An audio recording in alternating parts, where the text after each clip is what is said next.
Hola, ¿qué tal? Bienvenidos a todos a otra entrega de este curso de Android con Kotlin. Llegados a este punto del curso, en el que ya hemos hablado de operadores, de condicionales, bucles, constantes, arrays, variables, pues llega el momento de hablar de las funciones. ¿Pero qué ocurre? Pues ocurre que en vídeos anteriores ya hemos estado viendo un poco las funciones. ¿Por qué? Pues porque para explicar temas de sintaxis básica, variables, constantes, arrays, etc., pues intentando que los ejemplos sean lo más divertido posible, ¿no? Dentro de lo que cabe con lo que sabemos a esta altura del curso, lo más interactivos posibles, pues ya me he visto obligado en vídeos anteriores a introducir algunas funciones. Ya hemos creado funciones. Por ejemplo, en el vídeo anterior, donde creamos la aplicación que hallaba el factorial de un valor numérico, pues estuvimos viendo el bucle for, pero también creamos una función, si recordáis, ¿no? Así que yo creo que deberíais de tener una pista muy aproximada de qué es una función y para qué sirve, aunque antes de este curso no las hubierais visto nunca, ¿no? Pero, a pesar de que ya hemos visto el tema de las funciones y que a lo mejor ya las vamos manejando un poco, sí que me gustaría en este vídeo, y es lo que voy a hacer en él, concretar algunas cosas más de las funciones en Kotlin. Voy a intentar que sea un vídeo corto en el que no sufráis mucho, pero sí que me gustaría que conocieseis, pues como digo, algunas cosas que yo considero importantes de las funciones en Kotlin. Lo primero que tenemos que saber de las funciones, bueno, es algo que ya comenté en vídeos anteriores, el código del interior de una función no se ejecutará nunca hasta que esa función sea llamada o invocada. Es decir, creamos una función, dentro de la función hay un código, pues dicho código jamás se ejecutará a no ser que en el código más adelante de la definición de la función invoques a esa función. Ahora después lo veremos con el ejemplo que creamos en el vídeo anterior, ¿no? Y también me gustaría deciros que existen dos grandes categorías de funciones, no solamente en Kotlin, sino en el resto de lenguajes de programación que al menos yo conozco. Están las funciones predefinidas y están las funciones propias. ¿Qué son las funciones predefinidas? Las funciones predefinidas son aquellas que ya vienen con el propio lenguaje, en este caso Kotlin. Son funciones que nos facilita Kotlin para realizar diferentes tareas. Normalmente las tareas más frecuentes, más comunes, que un programador va a desarrollar a la hora de crear una aplicación. Lo único que tenemos que hacer es saber, entre comillas, lo de saber, para qué sirven esas funciones que nos proporciona el lenguaje Kotlin y cuando necesitemos hacer una tarea que dichas funciones realizan, pues utilizar esa función. ¿Qué ejemplos tenemos de funciones que hayamos visto y funciones que no? Bueno, pues por ejemplo, la función println, que hemos utilizado varias veces a lo largo del curso, pues es una función predefinida porque viene ya en el lenguaje Kotlin. ¿Para qué sirve? Pues para imprimir texto en consola. La función maxOf, por mencionar dos de los 2000 de funciones que debe haber en Kotlin, ¿no? Bueno, pues en este caso pues es una función predefinida porque viene en Kotlin y sirve para obtener el máximo de dos valores numéricos, ¿no? Y como estas dos, como digo, miles de funciones más. Ahora después os enseñaré dónde poder ver esas funciones predefinidas, cómo están definidas, para qué sirven, etc. Y las funciones propias, como su nombre indica, son funciones pues que realiza el propio programador. A la hora de crear una aplicación, en este caso una aplicación en Kotlin, pues es probable, muy probable, que necesites que tu aplicación realice una tarea pues muy específica, muy concreta para un trabajo que estás tú desarrollando o para un cliente que te ha pedido algo. Y claro, no hay ninguna función que venga en Kotlin que realice esa tarea tan concreta. En ese caso, pues no te queda más remedio que crear tu propia función, una función propia que realice esa tarea específica, esa tarea concreta. Pueden ser tareas muy sencillas, cálculos muy sencillos, o pueden ser tareas enormemente complejas, formadas por diferentes pasos, fases o como lo queramos llamar.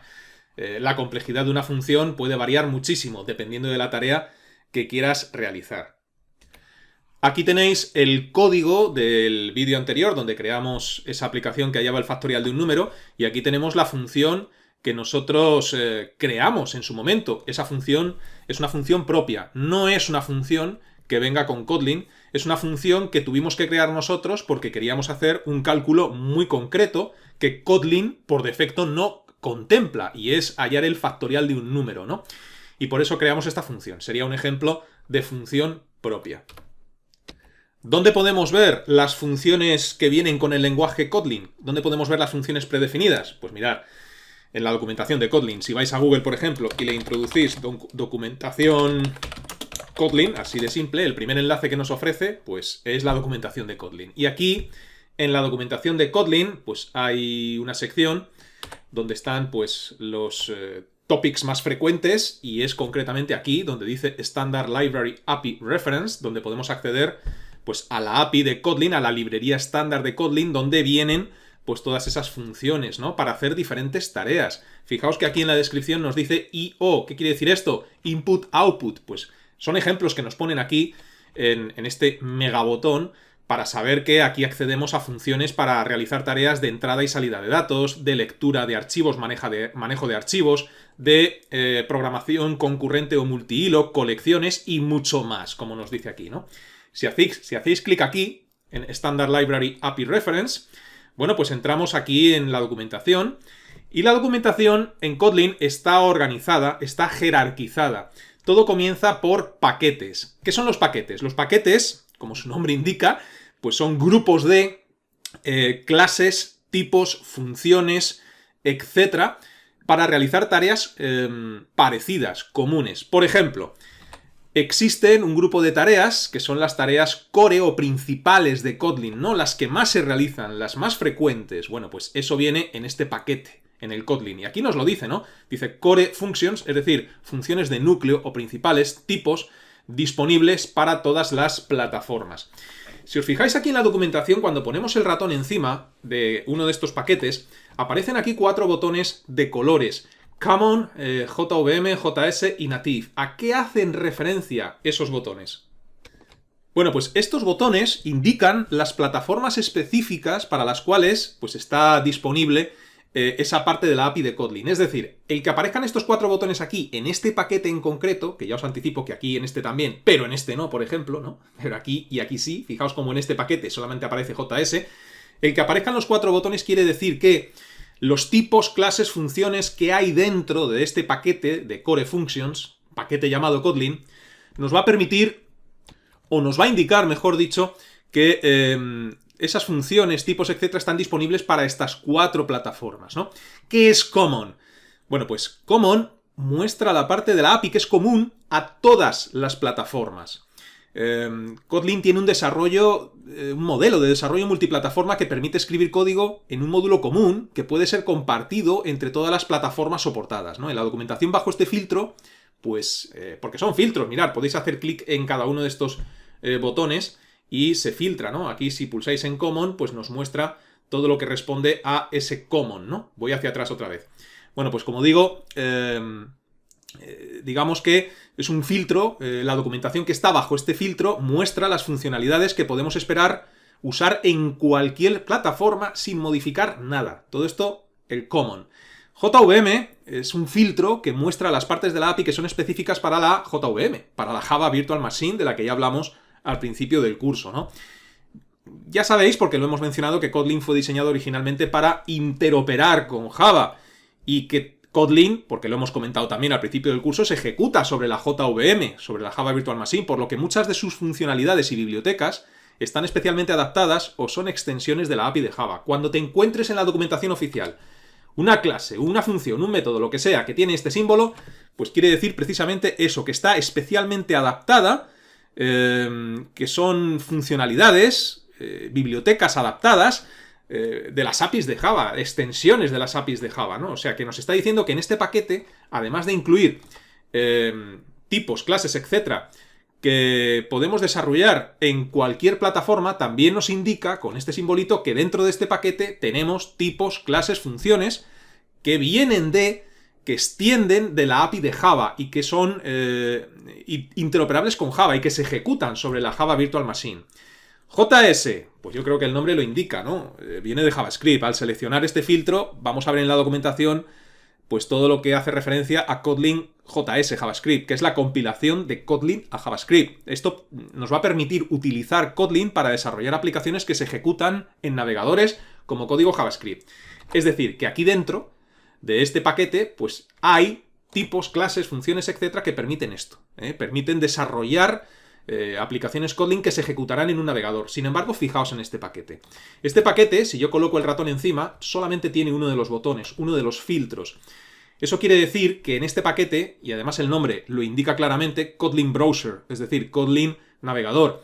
Pues nos indica que aquí todo lo que vamos a encontrar dentro de este paquete va a hacer referencia al desarrollo Kotlin JavaScript para ejecutar seguramente en un navegador, ¿no? Y así con el resto de paquetes que podáis encontrar. Aquí, por ejemplo, este Kotlin Concurrent, el nombre lo indica claramente, dentro de este paquete tenemos clases, tipos, etcétera, para programar programación concurrente, multihilo, multitarea, ¿no? Y nos indica que pertenece pues a Common, JVM y Native. Native todavía no os he explicado qué es, ¿no? ¿Qué es Native? Native, pues este filtro se refiere a Kotlin Native, que es la capacidad de Kotlin para compilar directamente a código binario que puede ejecutarse nativamente, de ahí el nombre, se puede ejecutar de manera nativa en diferentes plataformas como iOS, Windows, Linux, Mac, etcétera, ¿no?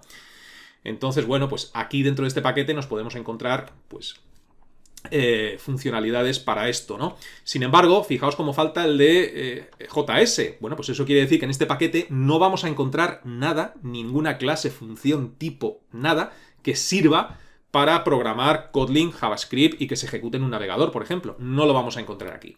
Entonces, en definitiva, como digo, pues esto está organizado por paquetes y aquí me indica, pues, cada paquete que podemos hacer con él. Si yo entro, por ejemplo, en el paquete de Core Functions de Kotlin, pues aquí me indica arriba, de manera grande, lo que os he explicado anteriormente. Es como decirme, mira, todo lo que vas a encontrar aquí es para Common, JVM, JS y Native, ¿no? Pero luego podemos utilizar los filtros. Funcionan a modo de filtro.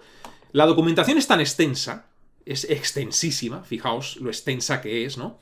Es tan extensa que a lo mejor si tú vas buscando dentro de este paquete de Core Functions de Kotlin algo que sirva para JavaScript nada más, pues quizás debas activar solamente el de JavaScript. Es decir, vas haciendo clic en los otros botones para apagarlos, dejas solamente encendido el de JavaScript y todo lo que puedas ver aquí ahora, pues son tipos, clases, funciones o lo que sea para trabajar con Kotlin JavaScript, ¿no? Y así con el resto. Puedes ir filtrando.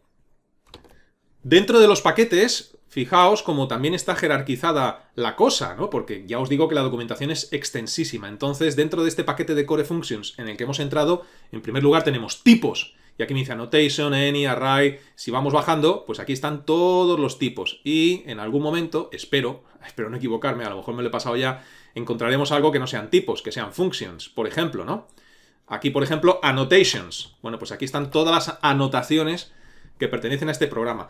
Son conceptos que todavía no entendemos muy bien, lo de anotaciones, functions, etcétera, pero porque estamos todavía al principio del curso, cuando avancemos lo entenderemos. Lo que quiero mostraros con esto es que todo está jerarquizado, paquetes, subcategorías, por decirlo de alguna forma. Mirad, aquí las excepciones, ¿no? Sigo dentro del mismo paquete, pues todo lo que hace referencia a las excepciones, y así sucesivamente. Si quisieras ver para qué sirve, pues por ejemplo un tipo, dices, el tipo any, del cual hemos hablado ya en el curso, ¿no? Si tú quisieras ver en la API para qué sirve este tipo, cómo se define, etcétera, las tareas que puedo realizar con él, pues haces clic encima del tipo y entras ya, digamos, en la definición de ese tipo. Los constructores que pertenecen al tipo, las funciones que pertenecen al tipo, las propiedades extendidas, las funciones, etcétera, ¿no? Todo lo referente a ese tipo. Es ir navegando de fuera hacia adentro. Y aquí tenemos un menú de migas de pan, ¿no? Que nos va mostrando, pues, dónde hemos estado. Si queremos ver functions, que es de lo que estamos hablando en este vídeo concretamente, pues aquí tenemos la función equals o la función toString. No recuerdo si equals la hemos visto en este curso. Si no la hemos visto, la vamos a ver seguro, porque se utiliza muchísimo, pero toString sí que la hemos visto, ¿no? Si a ti te interesase ver cómo está definido toString en la documentación de Kotlin, para qué sirve, etcétera, pues haces un clic en toString y aquí viene la definición de esa función y qué es lo que hace, ¿no? Es decir, al final, si vas navegando hacia adentro, llegas a la descripción de qué es lo que hace y para qué sirve la función, el tipo o lo que hayas pinchado, ¿no? Donde hayas hecho clic. Fijaos como la definición de la función también me indica aquí que es una función common source, es decir, podemos hacer tareas como las que os he explicado en common, y native source, tareas como las que os he explicado antes en native, ¿no? Si vemos la definición de la función, nos vamos a encontrar seguramente con palabras que no entendemos porque todavía no las hemos visto, ¿no? No hemos trabajado con ellas. Por ejemplo, la palabra open. En el próximo vídeo pienso ya abordar la programación orientada a objetos en Kotlin, y cuando veamos la programación orientada a objetos y hablemos de la herencia y de cosas por el estilo, empezaréis a entender, por ejemplo, para qué sirve open y para qué sirven otras palabras reservadas que aparecen en la definición de algunas funciones. Evidentemente, pues estas palabras reservadas aparecen en las funciones predefinidas, es decir, las funciones que vienen con Kotlin, pero también, por supuesto, son palabras reservadas que puedes utilizar tú en tus propias funciones, cuando crees funciones propias, en el caso de que necesites. Y dicho esto, pues vamos a comentar algunas de las palabras reservadas que podemos encontrar en la definición de una función, como por ejemplo la palabra open, y también lo que se denominan modificadores de acceso, que aunque todavía no lo vamos a entender perfectamente, porque no hemos comenzado con la POO, programación orientada a objetos, sí que me gustaría que, por ejemplo, o por lo menos, os vaya sonando estos términos. Bien, podemos distinguir a la hora de definir una función, me da igual que sea una función de la documentación de la API Kotlin o una función propia, lo que son modificadores de acceso y lo que son palabras reservadas. Comencemos por los modificadores de acceso que nos podemos encontrar en una función. Insisto, puede ser que no los entendamos de momento, pero me gustaría que por lo menos os vayan sonando. Si alguien tiene ya conocimientos de otros lenguajes de programación y de programación orientada a objetos, pues sabrán para qué sirven, ¿no? Podemos encontrarnos en la definición de una función el modificador de acceso public. Es el nivel de acceso por defecto, si no especificamos otro. Es decir, en una función, si no pones public, es lo mismo que si lo pones. Porque, como digo, es el nivel de acceso por defecto. ¿Qué quiere decir esto de nivel de acceso? Pues quiere decir cómo se va a poder acceder a esa función desde fuera de la clase donde se ha definido, desde fuera del bloque de código donde se ha definido esa función. Incluso puede ser que no se pueda acceder. Todo depende del modificador de acceso. Entonces, bueno, pues las que tienen este modificador de acceso pueden ser accedidas desde cualquier parte del código sin ningún tipo de restricción ni problema. Luego tenemos el modificador de acceso contrario, el antagónico, que sería el private, que limita la visibilidad solo al archivo o clase donde la función pues se haya definido, ¿no? Si se define dentro de una clase, pues solo los métodos, las funciones de esa clase, pueden ver y utilizar esa función que se definió como private, ¿no?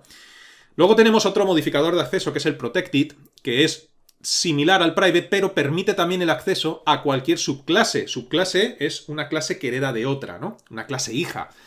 Entonces es como el private, no se puede acceder desde fuera de la clase, pero si estamos fuera de la clase heredando de una clase donde hemos definido la función, entonces sí que vamos a poder acceder, ¿no? No puede ser utilizado el protected en el nivel de paquete. Esto lo digo para aquellos que tengan ciertos conocimientos de herencia y programación orientada a objetos. Solo se aplica a las clases y a sus miembros, el protected. Y luego tenemos el modificador de acceso internal, que restringe el acceso a cualquier código dentro del mismo módulo. ¿Qué es un módulo? Pues un conjunto de archivos Kotlin compilados juntos. Lo veremos más adelante. Como digo, solo me interesa que os vayan sonando estos términos porque los vamos a ir viendo, entonces para que no os resulten extraños. En cuanto a palabras reservadas, pues tenemos bastantes más. Tenemos, por ejemplo, la palabra reservada open, que indica que una función puede ser sobrescrita por una subclase. Aquí nuevamente hablamos de herencia. Cuando heredamos de una clase padre, bueno, pues si esa clase padre tiene una función definida con open, en la clase hija podemos sobreescribirla, no hay ningún problema. Es decir, podemos machacarla, cambiar con el mismo nombre a esa función, ¿no? Tenemos final, que es lo contrario de open, ¿no? Prohíbe la sobreescritura de una función, aunque heredes de ella. Es el comportamiento por defecto de Kotlin para todas las clases y funciones, a menos que especifiquemos open. Es decir, si no pones nada en una función, por defecto es final. Si quieres que no se comporte como final, entonces tienes que poner explícitamente open en la definición de la función. Open, fun y el nombre que tenga esa función, ¿no? Abstract, utilizado para definir funciones que no tienen implementación. Si venís de Java, sabréis de lo que estoy hablando, ¿no? Deben ser implementadas por aquellas clases que hereden de la clase que tiene la función abstract, ¿no? Esto del abstract cuesta mucho entenderlo, pero lo explicaré con detalle cuando lleguemos a ello.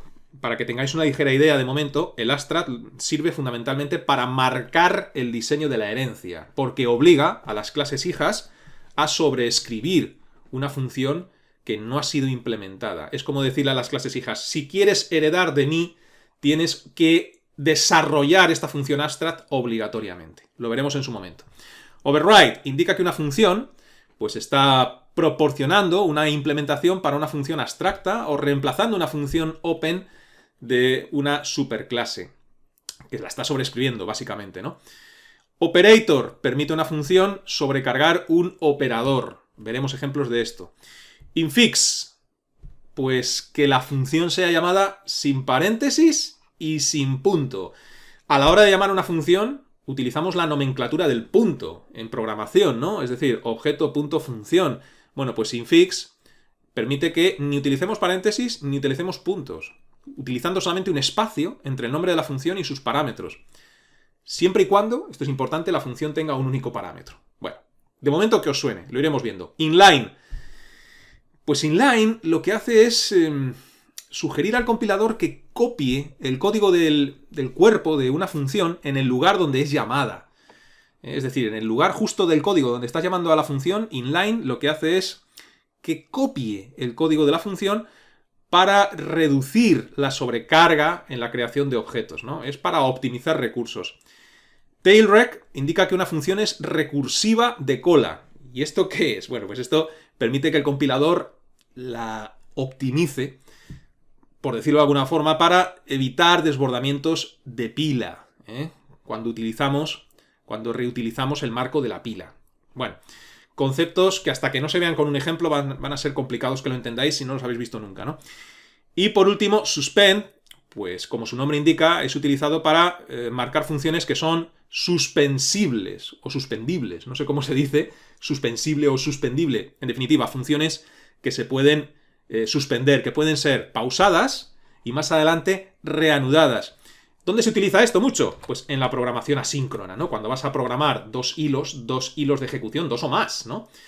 Bueno, pues estos hilos, cada uno de ellos puede tener sus funciones. Si tú en uno de estos hilos creas una función suspend, eso te va a permitir que la función, en este hilo de ejecución, por ejemplo, se detenga para que mientras tanto los otros hilos de ejecución realicen tareas y este se encuentre en pausa. Y cuando estos terminen sus tareas, esta función suspend que pausó su ejecución pueda reanudar esa ejecución en el punto donde se pausó, ¿no? En definitiva, en programación concurrente o multihilo.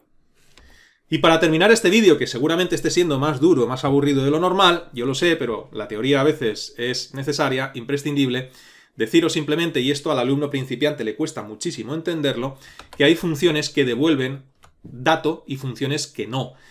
Por ejemplo, la función que creamos en el vídeo anterior, calcular factorial, devuelve dato. ¿Cómo sabemos si una función devuelve dato o no? Lo sabemos por la instrucción return. Hay funciones que tienen return, eso quiere decir que devuelven dato, devuelven información, y funciones que no tienen el return. Son funciones que no devuelven nada. En otros lenguajes, las funciones que no devuelven nada se denominan funciones void. Lo digo para aquellos que vengáis de Java, ¿no? Bueno, pues aquí en Kotlin existen funciones que no devuelven nada, no tienen return, y funciones que sí. Y el alumno principiante me pregunta, bueno, ¿y para qué quiero que me devuelva algo? Por ejemplo, esto.